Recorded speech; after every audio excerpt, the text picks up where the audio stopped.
വിക്രത്തിൻ്റെ ഏറ്റവും പുതിയ പ്രമോ വിശേഷത്തിലേക്ക് എല്ലാവർക്കും സ്വാഗതം.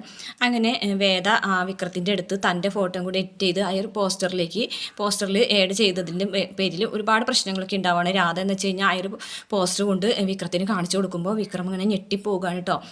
അതിൽ ഇങ്ങനെ എഴുതിയിട്ടുണ്ടല്ലോ, പ്രോഗ്രസീവ് പീപ്പിൾസ് പാർട്ടിയുടെ നവദമ്പതികൾക്ക് ആശംസകൾ അഭിനന്ദനങ്ങൾ എന്നൊക്കെ പറഞ്ഞിട്ട് എഴുതിയിട്ടുണ്ടല്ലോ. അപ്പോൾ അത് കണ്ടോടുകൂടിയിട്ട് ഭയങ്കരമായിട്ട് ദേഷ്യം വരണം കേട്ടോ.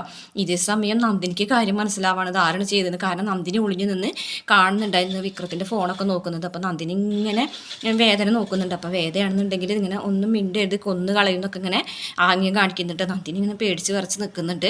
ഇതേ സമയം വിക്രത്തിന് ദേഷ്യം വരികയാണ്. അതുപോലെ തന്നെ രാധയാണെന്നുണ്ടെങ്കിൽ ഇതിന് ഞാൻ കാണിച്ചു തരാം, മറുപടി ഞാൻ പറഞ്ഞു തരാം എന്നൊക്കെ പറഞ്ഞിട്ട് ദേഷ്യത്തോടുകൂടി കരഞ്ഞുകൊണ്ട് അവിടെ നിന്ന് ഇറങ്ങിപ്പോവുകയാണ്. അങ്ങനെ വേദയാണെന്നുണ്ടെങ്കിൽ അകത്തേക്ക് കയറിപ്പോൾ ഒരു കൂസലില്ലാതെ വേദ അകത്തേക്ക് കയറിപ്പോൾ വിക്രം പിന്നെ കൂടെ ചെന്ന് ചോദിക്കുകയാണ്, നീയാണോ അത് ചെയ്തത് എന്ന് പറയുകയാണേ. അപ്പോൾ വേദ ചോദിക്കുന്നുണ്ട്, ഇനിയും അതിൽ സംശയിക്കേണ്ട കാര്യമുണ്ടോ എന്ന് പറയാണ്. കാരണം വേദയ്ക്ക് അതിലൊരു കൂസലുമില്ല, വേദ തന്നെയാണത് ചെയ്തതെന്ന് പറയുന്നുണ്ട്. അപ്പോൾ ദേഷ്യം വന്നിട്ട് വിക്രം ഒറ്റയടി കവളത്ത് അടിക്കാൻ പോകുകയാണ്. അടിക്കാൻ പോകുന്ന വഴിക്ക് വേദ താഴത്തേക്ക് മാറിക്കൊടുക്കുമ്പോൾ വിക്രത്തിൻ്റെ കൈ ചുമരുമ്മൽ വന്നടിക്കുകയാണ്. അടിച്ചിട്ട് ആ കൈയൊക്കെ വേദന എടുത്തിട്ട് വിക്രം പെടയാണ് കേട്ടോ. അപ്പോൾ ഇത്രയാണ് പ്രമോല് കാണിച്ചിട്ടുള്ളത്. വീഡിയോ ഇഷ്ടപ്പെട്ടാൽ മറക്കാതെ ചാനൽ ഒന്ന് സബ്സ്ക്രൈബ് ചെയ്ത് സപ്പോർട്ട് ചെയ്യണേ.